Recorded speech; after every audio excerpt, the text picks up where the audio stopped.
Hola, ¿cómo están? Bienvenidos una vez más a un nuevo episodio de Una mejor versión de mí. Yo soy Carol Orlando y estoy súper agradecida de poder estar hoy con ustedes. Gracias por vernos y poder estar aquí con nosotros. Y hoy estoy contentísima porque tengo un invitado súper joven para dar un testimonio muy bonito. Él se llama Santiago Romero, es de la Ciudad de México, tiene 24 años. Así que aquí se los presento. ¿Cómo está, Santiago? Bien, bien. Muchísimas gracias por invitarme. De verdad es un honor poder estar aquí y bueno, poder compartir un poco de mi historia. De verdad que me da mucho gusto. Qué bueno, Santiago. Sí, a mí también me complace mucho, pues obviamente escuchar, tú sabes, a un chico y hablar de Dios, sobre todo en estos tiempos, eso me encanta. Así que bueno, vamos a comenzar. Santiago, tú perteneces al grupo EFETA. Yo quiero que me hables un poquito de qué se trata ese grupo, qué es lo que hace para aquellos que no conocen qué es EFETA. Bueno, EFETA principalmente es un grupo de jóvenes. Nosotros organizamos el retiro de EFETA, que es para jóvenes de entre 18 a 30 años.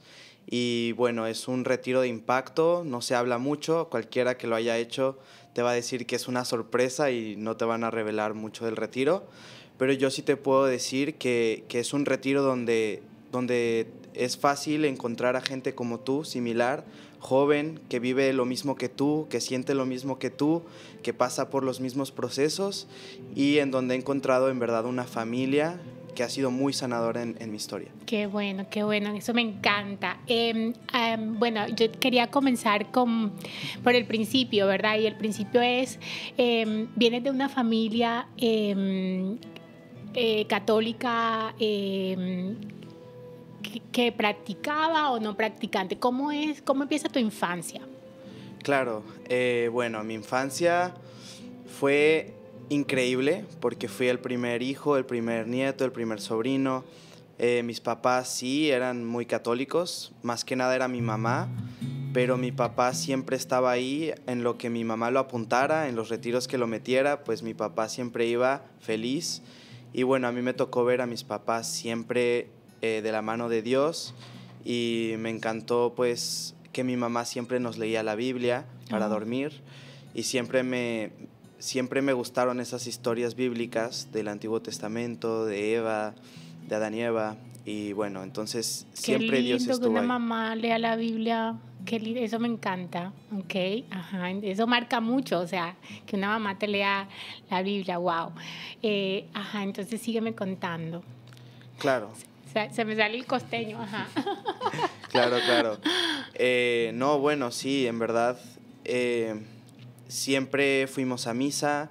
Obviamente yo iba acompañando a mis papás y no entendía yo la importancia de todo lo que era la misa, de que era algo personal, pero pues yo siempre iba a gusto, siempre mi mamá nos preguntaba qué pensamos de la misa, si nos gustó lo que dijo el padre. Y aunque yo pues a veces me iba a dormir o quizás no ponía atención, pues siempre me interesaba escuchar lo que decía mi mamá, como ella me aterrizaba lo que pasaba en la misa. Entonces pues Dios sí me fue poco a poco alimentando el alma de esa manera. Ok. Y bueno, va pasando el tiempo y me contaste que tú vivías en la Ciudad de México y de la Ciudad de México llega un momento en que se mudan, ¿verdad? Y van a Monterrey, ¿verdad? Que es muy diferente en la parte como social o que, pues Ciudad de México es grandísima, yo conozco Ciudad de México, no conozco Monterrey, pero sé que me contaste que Monterrey es bien pequeño, como que todo el mundo se conoce. Cuéntame un poquito de esa parte. Claro, sí, bueno, Monterrey fue un cambio, en verdad yo no sentí mucho el cambio, pero lo más difícil, por así decirlo, fue ver cómo le impactó a mi mamá y a mi hermana, porque ellas sí les costó más adaptarse. Sí, como dices, Monterrey, todo el mundo se conoce ahí. eh, y bueno, no hubo mucho cambio. Lo que sí me gustó de Monterrey es que es muy católico, la gente va mucho a misa. eh, entonces ahí fue cuando yo fui por primera vez a un retiro, empecé a ver ya más a Dios de una manera más personal. Todavía había mucho que tenía que aprender. Bueno, algo que sí me gustaría comentar es que bueno, en Monterrey yo estaba en una escuela chica, éramos 10 personas, todos eran de diferentes backgrounds, o sea, eran no católicos, no eran todos católicos, habían unos cuantos católicos, pero habían cristianos, habían judíos y habían ateos. Ok. Y también fue en Monterrey que bueno, quizás me dejé llevar mucho por esos pensamientos que yo tenía muy marcado, lo que me decían mis papás, que era el mundo, que necesitaba a Dios, lo que era bueno, lo que era malo, y me dejé influenciar un poco más por lo que decían mis amigos. Un amigo una vez me empezó a platicar de la pornografía y de la masturbación, y bueno, yo le hice caso, mis papás ya me habían dicho que eso no era correcto y que no era algo que le agrada a Dios. Entonces, pues sí, yo empecé y Como que eso... abriste esa puerta en ese momento. Exacto, exacto. Abriste esa puerta. Y bueno, o sea, todo esto como va pasando y creo que vuelves a mudarte, ¿cierto? Y vuelves a Ciudad de México nuevamente. Cuéntame un poquito de esa parte de Ciudad de México. ¿Hay otro cambio en tu vida? Cuéntame eso. Claro, sí, el cambio de Monterrey a la Ciudad de México para mí fue algo muy alegre porque siempre he querido mucho a la Ciudad de México.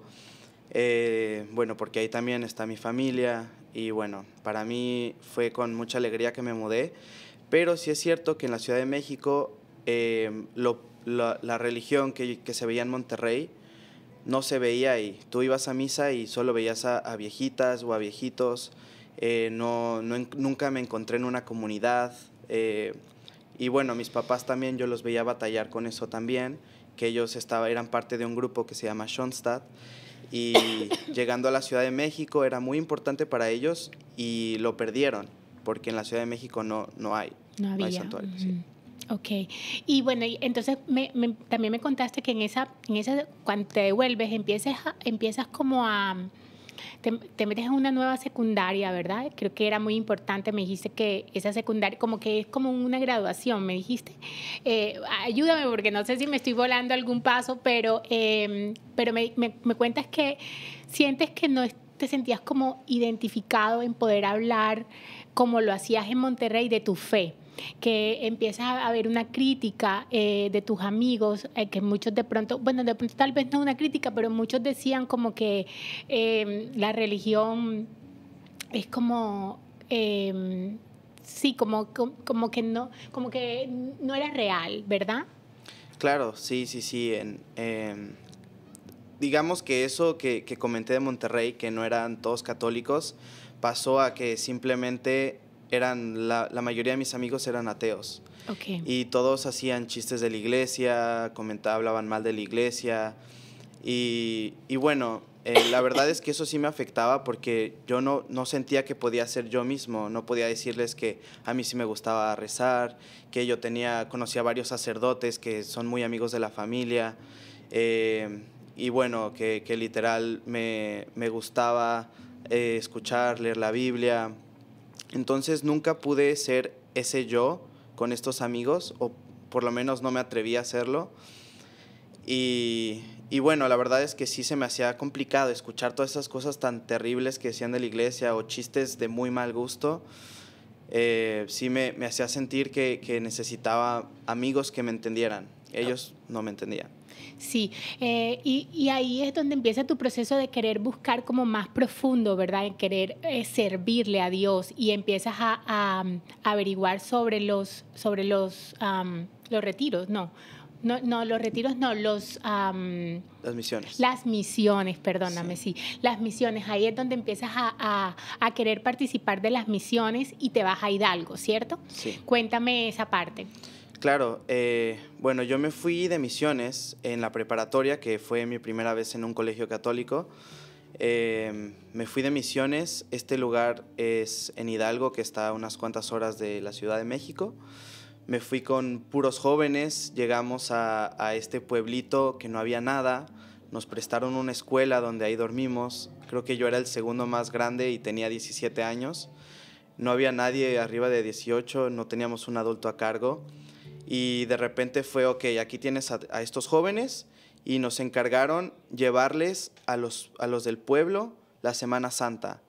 Nos dieron un manual de todo lo que se tenía que celebrar, lo del Vía Crucis, el lavatorio de los pies y bueno, muchas cosas que se celebran en Semana Santa. Y lo bonito de eso fue ver lo simple que es la vida. Como que uno se queda siempre con lo material, con los bienes, que en verdad eso piensa uno que le traen felicidad.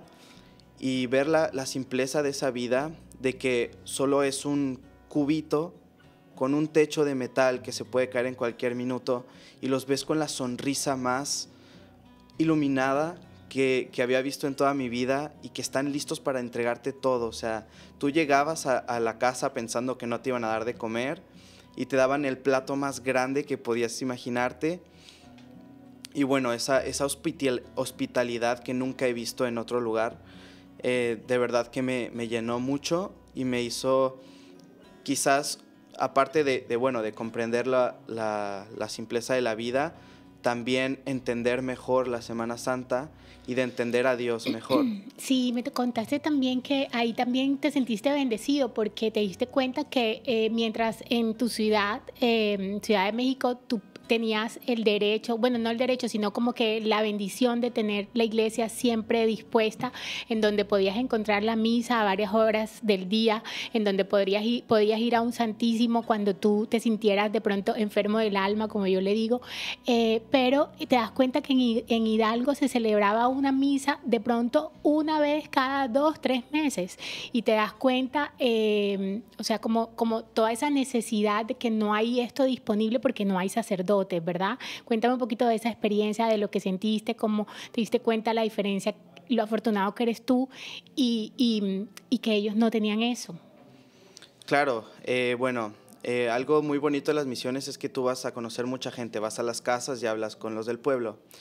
Y hablando con los del pueblo nos comentaron en alguna casa que en la única capilla que había en todo el pueblo solo tenían la bendición de tener un sacerdote cada 2 meses, lo cual significaba que para ellos era imposible ir a misa cada semana, los domingos.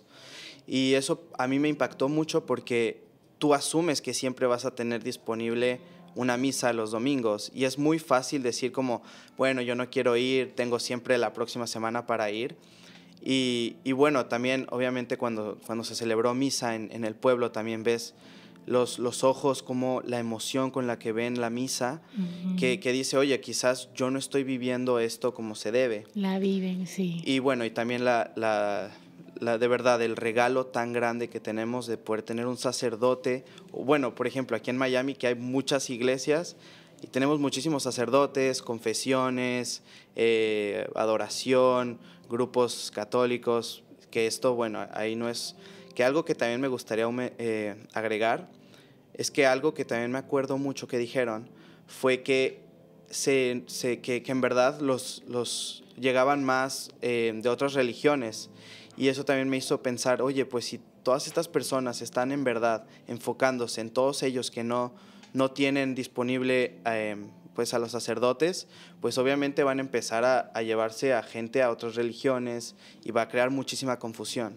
Sí, también me contaste ahí que tuviste una experiencia en donde o sea, como que te dieron la oportunidad de pronto decirle al Señor, a Dios, todo lo que sentías, ¿verdad? Y fue ahí, tú me contaste que tú sentías que a veces tenías no tú, pero sentías que la gente siempre te redirigía a de pronto querer ser, porque no, tú estás con esta vocación, porque de pronto puede ser un sacerdote, también una chica que te gustaba, que tuviste la oportunidad de compartir mucho en ese momento, en esas misiones, que te sentías cercano a ella, o sea, como que te dice, tú puedes ser el curita y te sientes herido y sientes que de pronto Dios era como un castigo y te dan la oportunidad de decirle al Señor como que, mira, dile todo, con rabia, sin rabia, y ahí tú le hablas al Señor, ¿eh? ¿Cómo fue esa experiencia? Lo que le dices al Señor,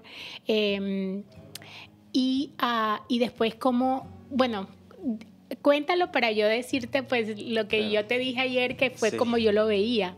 Sí. Bueno, sí, en verdad, Yo me acuerdo mucho, o sea, y todavía siento hasta dolor a veces, de que yo cuando estaba pasando, bueno, en las misiones, estás 24/7 con las mismas personas. Pues entonces las conexiones sí son un poco más significativas, las conversaciones ya son más profundas.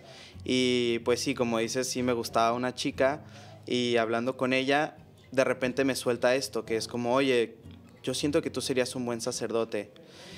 Que para mí, mis oídos lo escucharon diferente. Le dijeron, lo que eso dijo a mi corazón fue que yo no era digno de su amor, y no solo de su amor, pero el de ninguna chica. Y en verdad, bueno, también, como te había comentado antes, lo había escuchado alguna vez en las señoras de la iglesia, amigas de mis papás, bueno, que me llegaban a comentar eso. Pero yo nunca sentí ese llamado, nunca me sentí llamado al sacerdocio. Siempre sentí un gran anhelo de tener una familia, de casarme. Bueno, tengo el ejemplo de mis padres y siento que siempre he querido tener algo similar.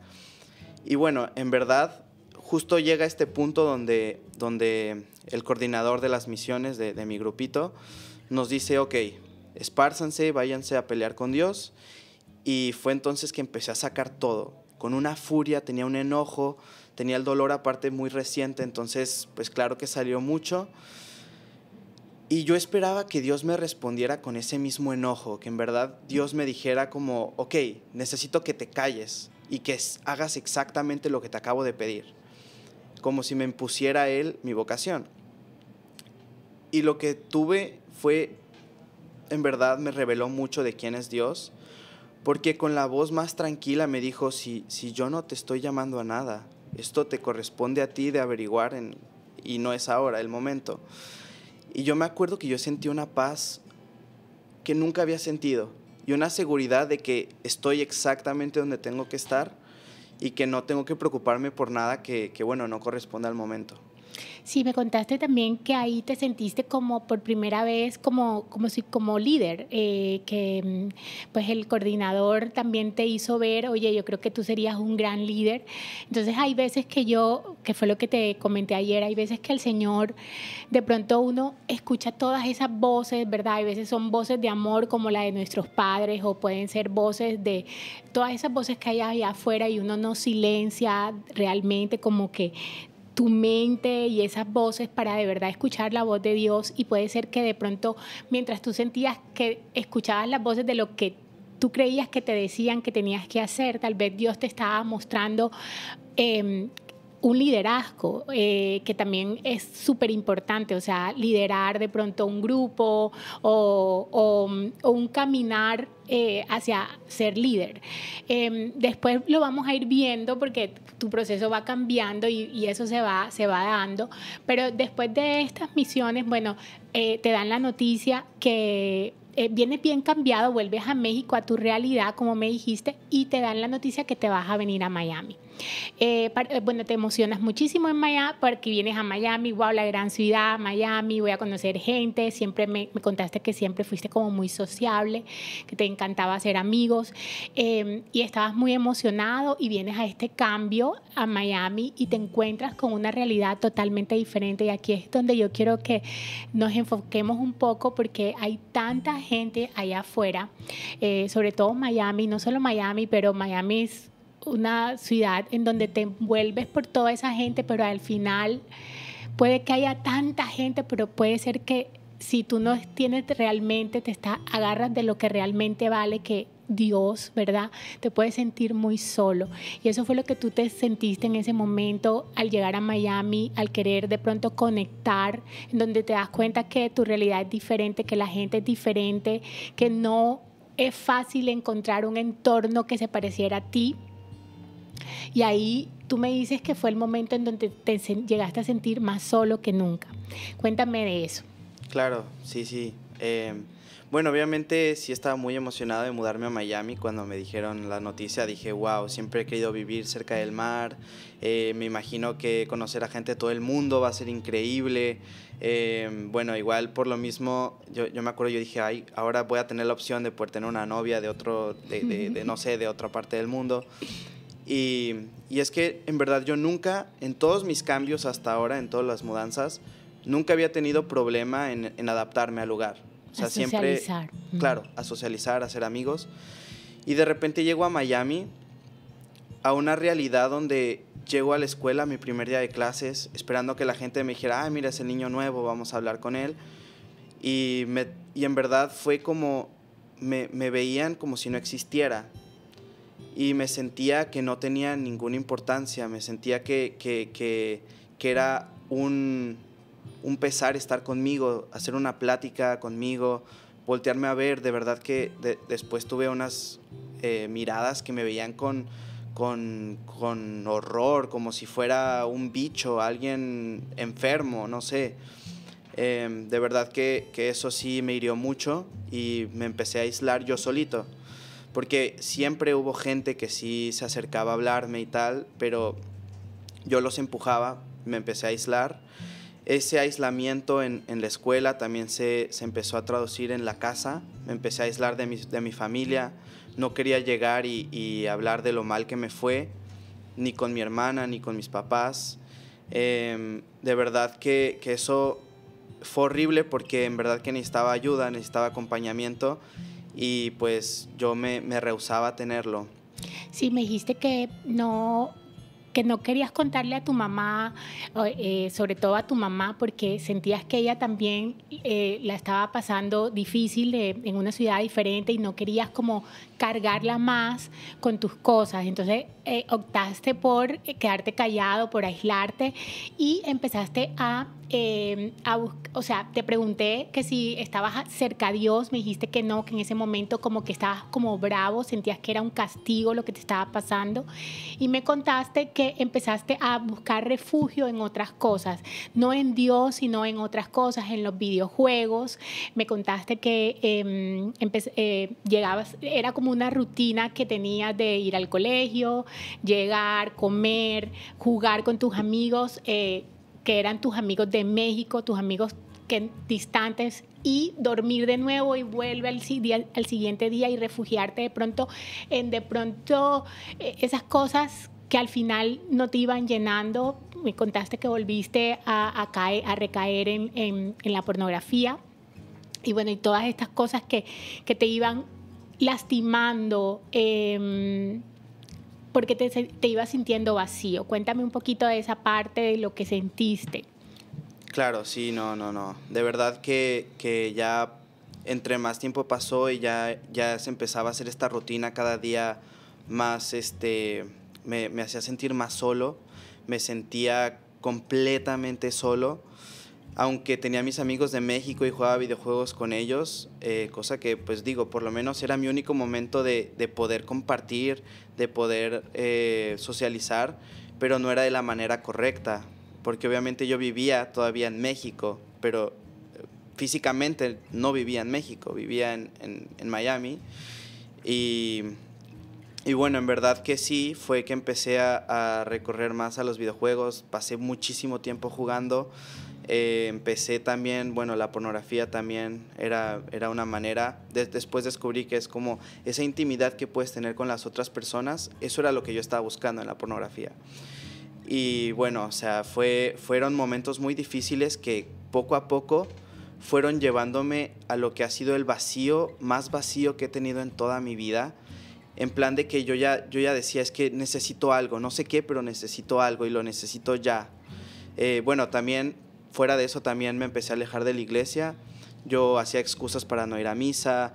Mi mamá me invitaba, de hecho, a la adoración de San Agnes, y yo siempre le dije como, no, o sea, ¿qué es eso? Es a las 9 de la noche, ¿quién va a ir a adoraciones ahora? Y bueno, me invitaba, mis papás siempre eran como, no, métete a un retiro, ve a un grupo católico para que conozcas gente, que quizás eso es lo que necesitas. Y yo siempre era muy rápido para decir, no voy a hacerlo. Me hablaste también de que es súper importante la confesión. Tú me hablaste ayer que para ti fue como un punto, sí, como decisivo, o sea, la confesión, tú te confesabas. Cuéntame esa parte. Claro.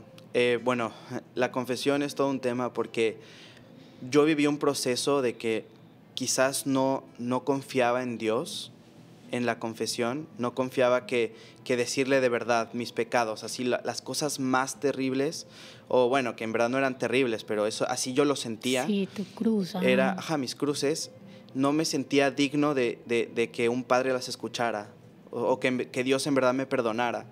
Entonces, pues yo iba a confesar y por un buen momento de mi vida no confesaba todo, dejaba siempre una parte. Y bueno, gracias a Dios me fue mandando a las personas indicadas y la dirección para que me diera cuenta de esto. Y entre más empecé a confiar en la confesión y decir como que, ok, en el momento en el que yo dejo estos pecados con el Padre y el Padre me perdona, no hay limpio. marca, estoy limpio. Amén. Y obviamente pues hoy en día la confesión es súper importante para mí. De verdad que me he sentido perdonado, me he sentido mirado y amado por Dios por medio de la confesión. Sí, porque, o sea, Dios es un Dios de misericordia, es un Dios de amor, es un Dios que no importa la mancha, no importa el pecado, es más, o sea, es bíblico que el Señor nos quiere, entre más sucios, más nos quiere, porque ese es el plan de Dios, limpiarnos. Y a toda persona que está ahí afuera, que te sientes que tienes una mancha, que sientes que de pronto tu pecado es más grande que Dios, no, Dios es más grande que todo, que cualquier pecado, y Dios dicen que Dios deja a sus 99 ovejas por irse a buscarse esa oveja perdida, esa oveja sucia, para limpiarla, porque para Dios no hay pecado más grande. Él siempre quiere restaurarnos, así que me pareció muy bonito la importancia que tú le das a la confesión y que sea una confesión sincera, sabiendo que Dios es un Dios de misericordia y un Dios perdonador.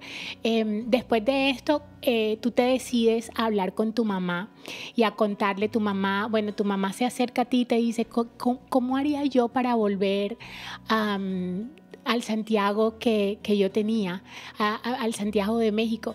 Y aquí me conmueve porque pues yo soy madre, yo tengo un hijo de 16 años y de pronto que de pronto tu hijo vaya cambiando y tú ver a tu hijo diferente.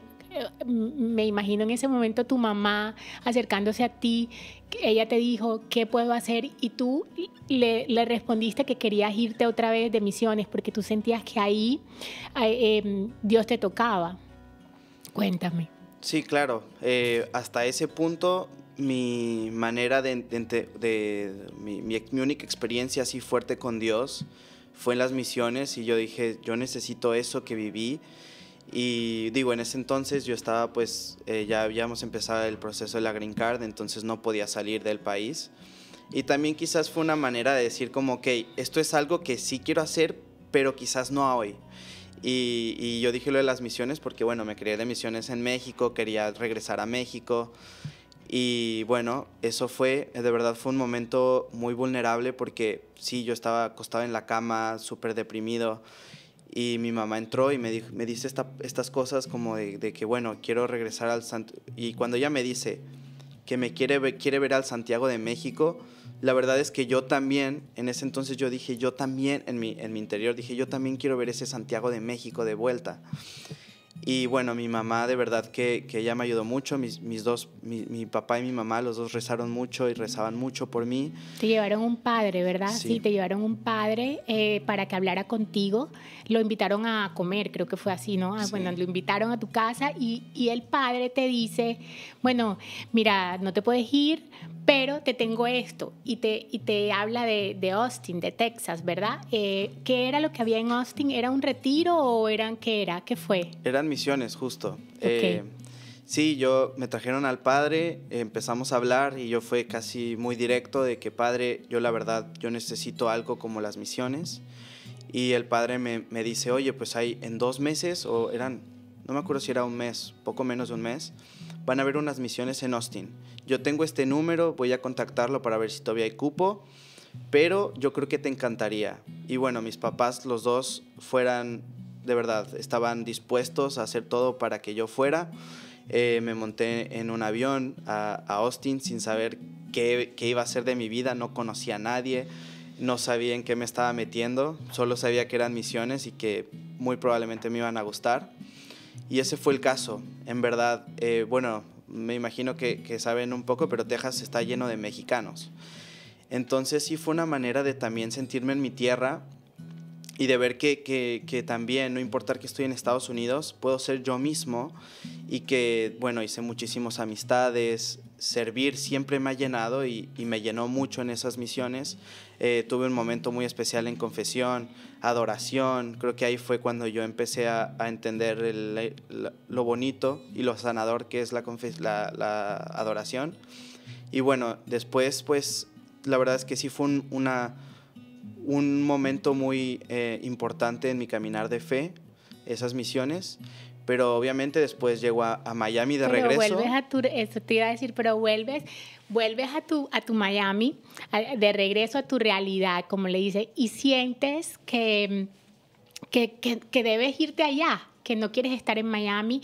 Y hay veces que uno, te lo digo porque a mi hijo a veces le ha pasado, en donde quiere salir corriendo, ¿verdad? Quieres irte de pronto a otra ciudad, quieres de pronto escapar de lo que estás viviendo, pero no te das cuenta que el Señor generalmente cuando nos pasa por procesos, ¿verdad? Nos quiere, o sea, si tú te agarras de Dios, el Señor te puede sanar donde tú estés. No tiene que ser en Austin, no tiene que ser en México, no tiene que ser... hay gente que dice, me voy a Europa, pero siempre vas a llevar tu cruz arriba tuyo hasta que no se la entregues realmente a Dios. Y ahí es donde empiezas en Miami a darte cuenta que bueno, que tú quieres ese grupo y esa conexión en Miami y encuentras Efetá. Y empiezas a hacer comunidad. Entonces cuéntame esa parte en donde encuentras el grupo y lo que pasa. Claro, algo que también quiero decir es que por este punto yo no confiaba nada en la oración. Yo no creía que orar cambiaba las cosas. Y me acuerdo mucho porque también en estos tiempos lo de la Green Card se estaba tardando mucho. Yo estaba por cumplir 21 años y nos habían dicho que, bueno, obviamente cuando llegas a los 21 ya es tú aparte. Entonces ya no contaría yo en lo de mi familia. Me hubiera tenido que regresar a México. Mis papás siempre estaban como que no, tienes que rezar. Nunca recé. Yo dije, mira, si Dios me quiere aquí, todo va a salir bien. Y si Dios no quiere que me quede aquí, me va a llevar a México, que es donde yo quería estar. Bueno, entonces llego a Efetá. Llegué de una manera muy aburrida. Estaba en el cuarto de mis papás y mi papá simplemente me dijo, oigan, hay un retiro, yo creo es de una iglesia que está al lado de la playa, y eso fue lo único que me hizo decir como que wow, seguramente que hay gente súper interesante, muy divertida. Y bueno, y le dije, bueno, apúntame. Y ya gente cool al lado de la playa. Uh-huh. Y te apuntaste. Entonces tuviste tu encuentro en Efetá. Me dijiste que fue bello, que tuviste la oportunidad de tener uno de tus mejores amigos. Cuéntame eso. Sí, bueno, Efetá fue increíble el retiro. No fue algo donde me impactó mucho lo que pasó en el retiro, pero fue más esto, que hice conexiones de verdad significativas. Me hice muy amigo de este colombiano que se llama Sebastián, muy amigo mío. Hacíamos todo juntos. Pero bueno, también en Efetá fue que yo me acuerdo que en un momento en el Santísimo, por primera vez yo recé y le dije, ¿sabes qué, Dios? De verdad, si me puedes tú mantener aquí en Miami, está bien, por favor, ayúdame con la Green Card, con el proceso. Y bueno, o sea, también fue eso de la comunidad y esto de la oración, porque fue que si saliendo del retiro a los pocos días, creo que fue 2-3 días, nos llegó la Green Card. Entonces fue también una manera que Dios me dijo, yo sí te escucho, sí me importa lo que quieres y sí me importa lo que tú me dices en la oración. Y de pronto, mira que tal vez Dios siempre llega en el momento correcto, en el momento perfecto, porque tal vez si te hubiese llegado antes, tal vez tú no hubieses conocido esa comunidad que hoy te tiene feliz, que hoy eres líder, ¿me entiendes? Pero Dios siempre llega en el momento correcto, o sea, Dios te presenta primero esa comunidad para que supieras que sí se podía aquí en Miami y luego te da, después de haber tú sentido todo eso especial en Miami, te da la oportunidad de tener tus papeles y bueno, tú agradecido porque lo habías orado. O sea, Dios siempre llega, mi punto es, Dios siempre llega en el momento perfecto. Dios lo tiene todo bajo control, bajo su poderío y nunca se equivoca.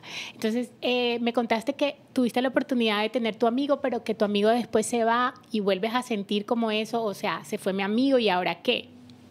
Claro, sí, no, es muy difícil expresar en palabras lo importante que era para mi crecimiento espiritual, mi crecimiento emocional, porque con este amigo hacía todo y este amigo en verdad pues me ayudó mucho a tomar riesgos. Y lo que pasó fue que este amigo por temas migratorios se tuvo que regresar a Colombia y obviamente yo temía perderlo todo. O sea, yo dije, casi es una de las mayores razones por las cuales sigo viniendo a FETA, porque en ese entonces no tenía amistades, pero no eran tan fuertes como esta amistad con este amigo.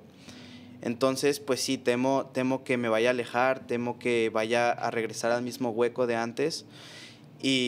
Pero se te da la oportunidad de empezar a conocer mucha más gente, se te abren otras puertas, por algo que pasó te nombran líder, ¿verdad? Eres uno de los organizadores para el evento, o sea, Dios tenía su plan, ¿verdad? Su plan perfecto y hoy en día me dices que te sientes amado, valorado, visto por Dios. Y eso me da mucha felicidad porque yo pienso que hay veces que buscamos nuestra identidad allá afuera. Y nuestra identidad cuando la tenemos allá afuera puede ser voluble porque hasta, por ejemplo, una novia, puedes tener una novia que te diga, ay, qué lindo eres, pero si tu novia está en el PMS ese día y no te dice que estás lindo, de pronto tú te sientes derrotado. Hay que buscar esa identidad en Dios y en nosotros mismos. Yo te doy las gracias porque me diste tu sí hoy. Quiero hacer una oración por todos esos chicos que están allá afuera, tal vez buscando una identidad fuera de Dios, por todos esos chicos que de pronto sienten que tienen una cruz y que no pueden entregársela al Señor, y por todas aquellas personas que están buscando de Dios para que puedan conectarse, para que puedan ir, confesarse, para que puedan declarar sus pecados y sentirse amados por ese Dios que siempre es misericordioso. Señor, te pido hoy, Padre amado, porque tú puedas tocar todos esos corazones donde estén, porque tú puedas tocar a esos corazones que nos están viendo hoy, Señor, y que puedas llevar este mensaje, Señor, a donde tú quieres que sea llevado para tocar muchas almas, Señor, para ti. Y una vez más le doy gracias a María Visión por este espacio, gracias a ti, Santiago, por contarnos tu historia, eres muy valiente, contárnoslas, y bueno, los espero en un nuevo capítulo de Una mejor versión de mí. Gracias. Gracias.